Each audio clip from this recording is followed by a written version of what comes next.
আসসালামু আলাইকুম। আজকে আমরা একটি শার্প রেফ্রিজারেটর চেক করার জন্য আসছি।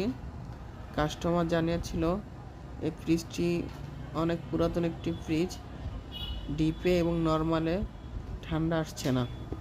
ভিতরে যে ফ্যান চলে, কুলিং ফ্যান, ওটার কোনো শব্দ আসছে না।